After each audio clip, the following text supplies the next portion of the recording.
Alright, I've got a bit of a hot take for you. The majority of the reasons people cite for being anti-proxy are dog shit. And I'm allowed to say shit in the first 90 seconds now. YouTube told me I could. I actually think the majority of the problems people have with proxying are actually issues with Commander in general.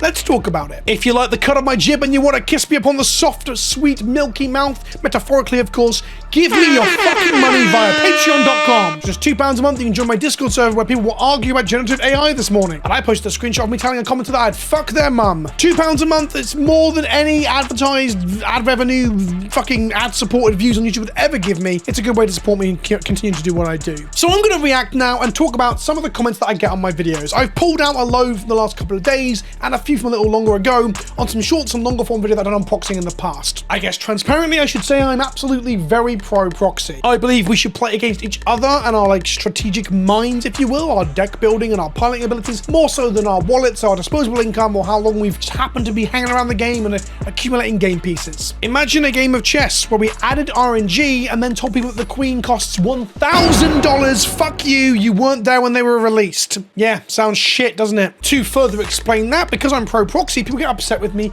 caring about the cost of cards or the existence of cards. Thing is, I do like real cards too. This is a real Winter Orb that I just pulled from a pile of cards next to me. God, I love Winter Orb. I like owning the real thing like I do with most things when they're real. I know there's a weird philosophical arbitrariness of what is the real, but that's not what I'm talking about in today's video. More so, there is an entire secondary market worth billions of dollars based around this. I am part of that secondary market in terms of the sponsors that I have on this channel, but also I own cards, I've sold cards, I've traded cards for pretty much the entirety of my adult life and a good period of my adolescence too. The fact that cards can have some amount of value on them is actually a positive in my opinion. I do think reprints should allow people to have access to game pieces, but being able to have some value in your collection makes it a much easier pill to swallow when getting so involved with this shit. Makes opening sealed product more exciting too if you can open something that you might be able to shift later. A kid opening a lottery ticket card to then build a deck out of the money made from it or just to make some money is a good thing in my opinion. But when there's no tournaments to be had and we're just playing casual fucking Commander where the stakes could not have been lower, proxy all you want. So with that out of the way, let's read some comments. Video doesn't begin till 8:30. Jesus Christ. Sorry EJ's gameplay. You appear to be suffering from TikTok brain rot. This video probably took at least 2 minutes to do some explaining before I read the first comment. Are you gonna shit yourself here because there's not some Subway fucking surfers on the right hand side? It's all going to be okay. I would love if Wizards would embrace proxies fully and would print quality proxies on the cheap. I'd be really rad to draft up old sets without paying an arm and a leg. Well, my friend, what you're referring to there is reprints. Wizards of the Coast can recommission and reprint old stuff. Hell, we see it with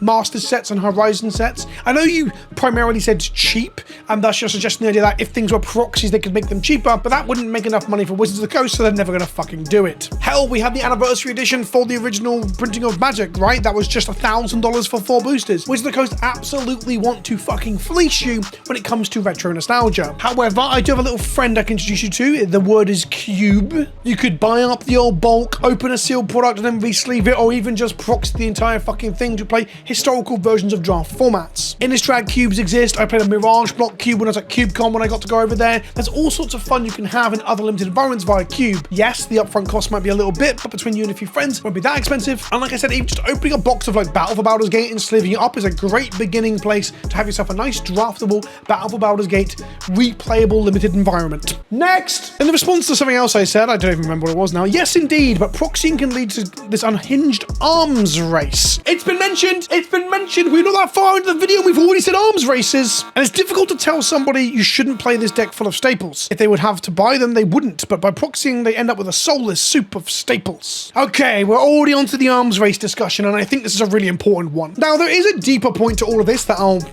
lead with. It's the soulless soup of proxies, or staples, should I say.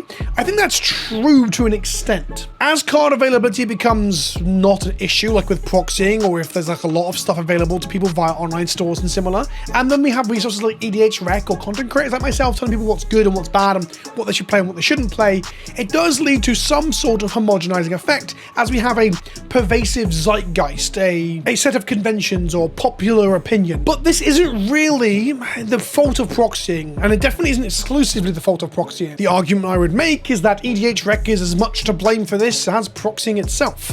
And on the arms race note, here's a an anecdote. Story time. When I was but a wee nipper and me and my friends were playing casual multiplayer kitchen commander, by commander I mean magic, fucking hell, the words are synonymous in my head now.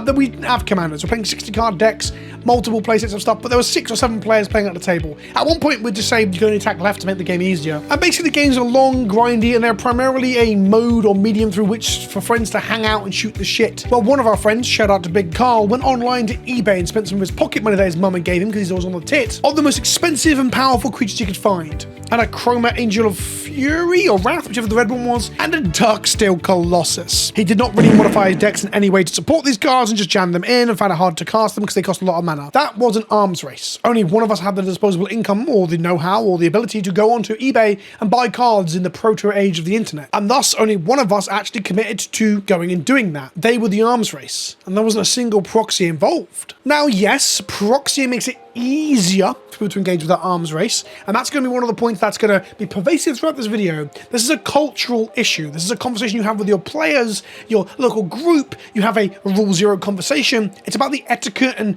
understanding of what commander should be. By the same argument and logic that proxies cause an arms race, people having money causes an arms race. If 1 or 2 people at the table have more money than others, they can engage with that arms race in which there's mutually assured destruction, but everyone else is absolutely fucked on the way up. What I'm saying is that the arms race is not exclusive to proxies. Hell, it's not even caused necessarily by proxies. It's just the very nature of an escalating play group trying to get one over on each other without considering the fact that you're there to fuck about, not to win by any means necessary. Very pro proxy, but mana drain sucks. This person gets it. If you're going to proxy, at least buy some with art on them. I'm not playing a deck made of blank tokens with various high-powered cards scribbled on them. And why the fuck not? I actually get this, and I think this is actually much more a valid opinion than most of the stuff that I'm going to talk about in this video, that sometimes it is nice to have cards look like some sort of trading card with some sort of consideration towards aesthetics or UI, and to actually read plainly and clearly what they do. I am an absolute fucker for playing an art card scribbled with some shit on it in a hasty, because I'm this fucking messy, chaotic person that never gets organized. And I can get why that's bothersome for people. I actually am trying to not do that as much as I used to, because I know that people let me get away with it because of just like who I am, the small fish in this small pond. Medium fish? Small pond? Why do you, Spice Rack, come off as communists? I assume you mean you and Spice 8 Rack, because I am not Spice 8 Rack. They are a different person, another British Magic the Gathering YouTuber. The reason we come off as communist, I think Spice 8 Rack might even say they are literally a communist, they talk enough about it,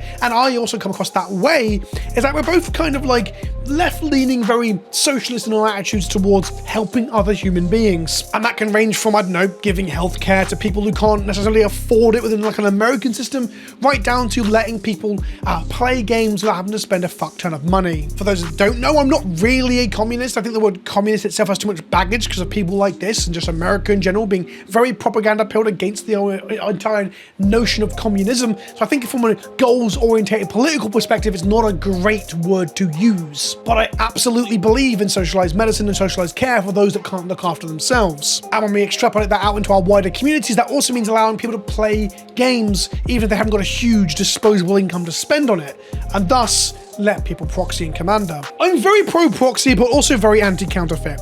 I don't care if every card is fake with anime titties or whatever, but if you try and make them look indistinguishable from real cards, that's pretty scummy.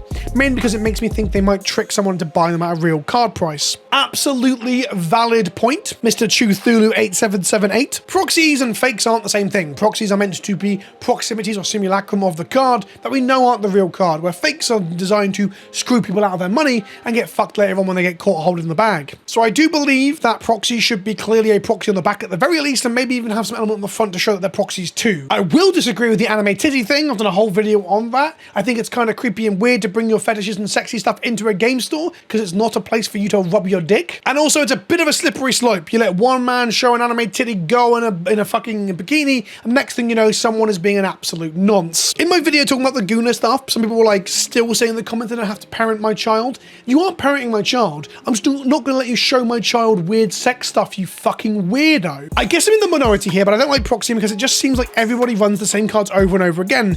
The only evidence I have is reliable but anecdotal. I think by very definition, anecdotal isn't necessarily reliable. I say this as a man that used an anecdote a moment to disprove this point about arms races. But again, it's not proxying that causes people to play the same cards over and over again. It's the homogenization of power level into certain staples, cards that are auto-include. It's resources that allow you to find those cards, weed them out, and just easily figure out what the best 10 cards to put into your deck are. That's content creators in EDH Rec. And it's also just having an absolute lack of self-restraint or consideration towards the vibe. Magic the Gathering in a casual setting, especially Commander, is not all about min-maxing your deck to be the biggest arsehole in the room. You can be the biggest arsehole, but try and do it in a funny way that makes you the villain at the table more so than the guy who's just going to pub stomp people.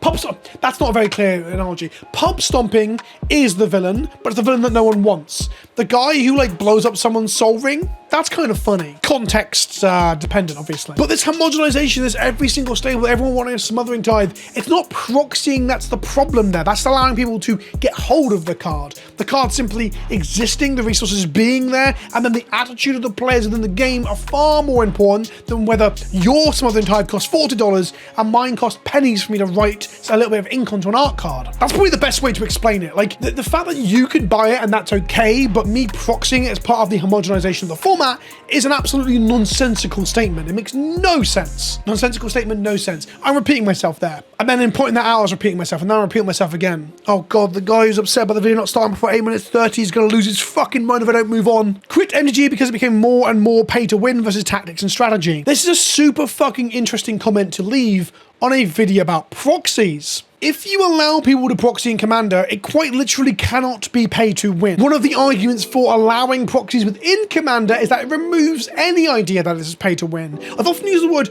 pay to compete, which is really like a pip or two down the scale of pay to win, where people can only really pay to compete or be in the top levels if they have access to all the staples and stuff, right? It's an element, it's a version of pay to win. I like the idea that people borrow cards, lend cards, or in this case, proxy cards, so that the cost of a staple is not the prohibitive element towards your being able to win, and instead it's your strategy, deck building, piloting, and general politics at the table. And thus, the idea that you think Magic is pay to win and you're angry at it and then you leave that comment on a proxy video is weird, because I'm arguing for something that would absolutely remove that entire notion from the game. Remember, your income is a gameplay mechanic. Oh yes, this person gets it. The idea that somehow proxying leads to these issues whilst buying the real card doesn't actually brings in your income, your real world available cash as a mechanic in the game. Think of it like this, right? You spend mana to play your spells in the game, but your deck construction doesn't have a point system, not in Commander, right? There's a point system in Canadian Highlander, for example. But what if we imagine like disposable income and cash as the point system prior to the game? If you just have a load of cash that you can drop on dual lands, bad example, there's a small percentage increase, but dual lands, smothering tithes, cyclonic rifts, and all that jazz, then you are going to win via the spending of a resource the other person doesn't have. It's literally affecting the gameplay. It's the pay to compete, pay to win argument all over again. This commenter is sarcastically pointing out that that isn't actually meant to be part of the game. This is very sardonic. The problem with allowing proxy is that it stifles creativity. If you can just copy the best card, what's the point in looking for budget alternatives? I'm not against proxies in some cards, but I am against people who just grab a list from EDH Rec or whatever and just proxy the full deck. I'm proud of my collection and the decks I build with that, and somehow it just feels wrong. Don't get me wrong, play however you want, but I'm not playing against a full proxied bracket 4 deck. This argument doesn't stand up because it falls down to the idea that like being able to buy cards also stifles creativity, right? Except one of those introduces this element of having to have fucking money, like it's some sort of virtuous stance to begin the gameplay from. Now, I do think it's interesting to find budget alternatives. I do think playing budget decks against budget decks does introduce this thing where we're playing within the confines of a certain point system, the cost of cards, right? Like I've played on the channel years ago, 1 tick or 10 tick EDH, where you build a deck on Magic the Gathering Online that costs less than 1 tick or 10 ticks, and it's like a cool, interesting restriction that breeds some creativity and breeds its own kind of format. Penny Dreadful is probably the best example of this. I do think just playing with what you've got and building what you've got is also a wonderful way to, again, put some restrictions on you and play differently instead of just buying or playing or proxying the same staples in all of your decks. Absolutely. Something I do when I build Commander decks in paper. I tend not to order a lot of cards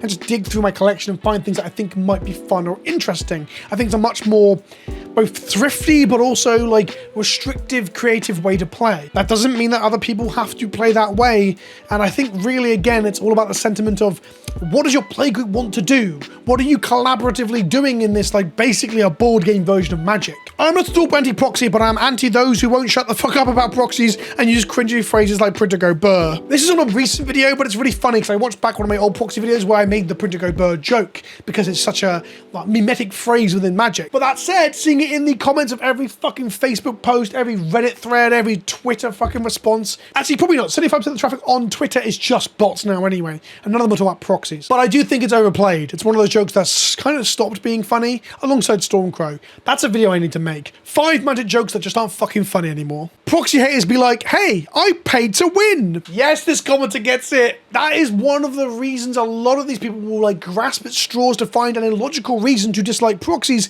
because they spent money on their cards, and thus they believe that money wasn't well spent unless it's winging them games. I have found that full proxy decks from printers can really be weird and insanely overtuned, but partial proxies with expensive stuff is rarely overpushed in publics, I assume. Depends on the person, but those who put a bit of money in are often having a better understanding of power levels and fair deck design than those who proxy everything, simply because they've had to play more than those who spend nothing. There's some weird value judgment here about the idea that people who proxy have not played enough and are underdeveloped in their journey to becoming a Magic the Gathering Gosu. And I think that's really fucking stupid, and that's why I wanted to include it in the video, and I cut their name out. I just had to highlight how dumb this is. Because you spent a bit of money, that won't make you a better player. It's actually insane that I found a comment that distilled that point into a literal sentence. Shame on you. My only and worst experience with proxies so far was some guy coming up to the group I was playing with and asked if he could join. I said sure, and was super casual. I play non-upgraded precons and friends play jank. He then informed us his whole deck is proxied and it was running thousands of dollars of cards if they were real. I couldn't believe it, but out of politeness and still closing an hour, we agreed anyway. Needless to say, we got pub stomped. This is nothing to do with the fucking proxies. This person could have been a rich kid with the cards that owned physically and still done the exact same thing. The proxy element does not excuse the pub stomping, no, but it's not because of the proxying. The way people say this stuff suggests that if people bought the cards, they are allowed to pub stomp you and play a deck that is absolutely way more powerful than what you're playing and smash you to bits because capitalism said the money made them deserve it. I mean, I didn't think I'd get this annoyed reading the same sentiment over and over, and it's my fault for picking out multiple comments, but I guess it just reiterates the issue that we keep seeing in the reaction to proxies. It's not the fucking proxies' fault. It's the fact that you're playing with people who are fucking dickheads. One of the biggest problems Commander faces is this conversation, and whether the bracket system can even help facilitate this conversation. And in this case, the bracket system was acknowledged, and people still played in a way that got them absolutely fucked and had an unfun time, and proxies were nothing to do with it. Nothing to do with it. And I know some cunt's going to comment down below that, but no, he was proxying. Listen to me. Listen, come close. Come closer. A little bit closer. Shut up, you cunt. But also, just bear in mind, they could have bought all those cards, and the same problem could have occurred. The thing pro-proxy people don't get is rares were meant to be rares. Making so everyone has easy access to valuable cards just brings the whole power level of the game too high. When someone plays a banger, it's meant to be, wow, I haven't seen that card in action, and is that a proxy? Proxies ruin creativity. Yada, yada, yada, yada. Shut up. That's not fucking true. By that argument, having an extensive collection because you played for a while ruins creativity. By that extension and that logic, being able to buy cards online because you have loads of fucking money ruins creativity. If you want to play with a limited card pool, have you considered playing limited? If you want people not to play all the most obnoxious shit, have you considered having a conversation with your friends in your play group? Locking a load of cards behind a paywall, some of them because they're powerful and some because they're just scarce, does not solve this issue because it just creates haves and have-nots, but some people get to do it because they've been playing for longer or have more money. To reiterate the problem again, this commenter absolutely fucking gets it. I get the people who are like, I built this strategy using limited cards, but like, that's what cube and draft formats are for. Cube mentioned again, let's go. Cubes are great for this stuff. It allows you to build on the fly, build from a limited card pool, be resourceful and creative. If you enjoy putting decks together on like Moxfield and digging through for old school tech and stuff like that, imagine where you do that on the fly in a pool of 600 cards. Build yourself a commander cube and thank me later. Another problem with full proxy decks is that people often don't even know what most of the cards in their decks do or why they're in their decks. This is why the people run them, added them and put no further thought into it. I'm playing against extremely powerful proxy decks that fail completely due to the poor deck construction or lack of piloting experience. Oh, of course, the proxies just suck all the fucking intelligence out of your brain, right? Bruh. Only proxy players are people playing with a limited income. They can be idiotic. There's a weird elitism to this shit that doesn't make any fucking sense because some cunt can buy all the cards and build the deck. It's less likely to happen because the cards are too fucking expensive now and the game's getting prohibitively expensive. But that cunt can still build the deck, come to you and play it with no experience. And you know what? That's perfectly fucking fucking okay. I want to really strain this point here. It's okay for people to build decks, not know how they work, and learn how they play. Whether they're proxying them or buying them, both of them are an absolutely fine position to be in because it's all about learning, playing, and having fun. Oh my God, can you imagine that? Learning, playing, and having fun? Yes, if there's some obnoxious twat at your local store who just net decks the most powerful list from EDH Rec and doesn't know how it works and consistently does that, yes, their play pattern does sound a little bit obnoxious, but that's more of a singular person problem than a proxy problem, or even the homogenization of the format problem. A lot of these issues are because some of the people you play Commander with are assholes. And lastly, we come to someone who actually seems to understand the actual spirit of the fucking format. Pro proxy, but to be honest, I'd rather just play bad cards and lose. And that's such a fucking mood. I've been Vince, also known as PleasantKenobi on the internet. Let me know what you think in the comment section below. If you type something stupid, I might fucking read it in the video later. If you enjoy the shit I do, come join me on my Patreon. Maybe I read your comment and made you feel silly. Come tell me in the Discord and we'll have a laugh about it. I've been Vince, also known as PleasantKenobi on the internet, the milkiest MILF in all of esports, and I'll see you next time. Ta-ta for now.